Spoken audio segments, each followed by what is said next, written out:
During the middle 1700s, a brand new state's house was built.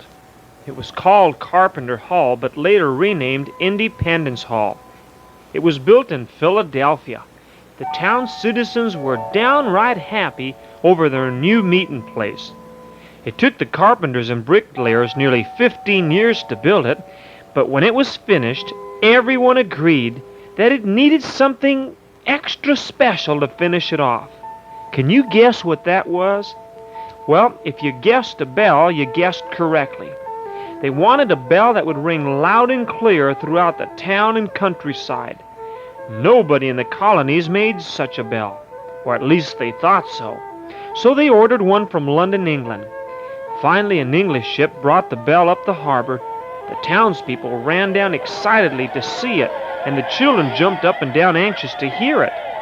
The bell weighed 2,000 pounds and was made of brass and copper. The date set for the ringing ceremony was the following Saturday at 10 a.m.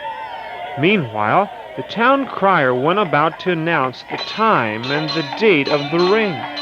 When Saturday came, the people gathered from miles and miles around to hear the bell peal. Right at 10 a.m., the bell cord was pulled and let go. The crowds couldn't believe their ears when the bell's clangor struck the inside of the bell with a dong instead of a ding. The bell was a real humdinger for sure. They asked the bell to be taken down, and they didn't know what to do. Well, it just so happened that there was two fellows out there among the multitudes who'd worked in England before making bells. John Pass and Charlie Stowe offered to try to recast the bell, adding more copper. Several weeks had passed by. The bell was out again. The big day came for the bell to ring, and the townspeople were assembled once again.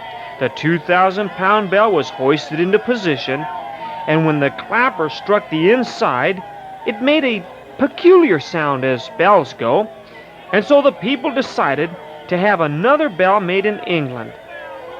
Well, Mr. Pass and Mr. Stowe's bell was brought down, and a new English bell was hoisted up and tried out. But the people weren't crazy about that bell either. So down it went, and it was decided that the Pass and Stowe bell would be reinstalled. After all, we were Americans and not English. We should have a Pass and Stowe bell made here in America. The ring sounded so much better now that the crowds had made up their mind. In the next devotion, we'll see what happened to the Pass-Stowe bell as we continue this exciting story. The Bible says in James 1:8, "A double-minded man is unstable in all his ways." As long as the crowd couldn't make up their mind, they didn't like the sound of either bell. It was like the children of Israel who didn't know which way to go, whether to go to Egypt or go to the Promised Land. As long as they were confused, they remained in the desert. They couldn't go back and they couldn't go forward. Jesus said, "We cannot serve God and mammon."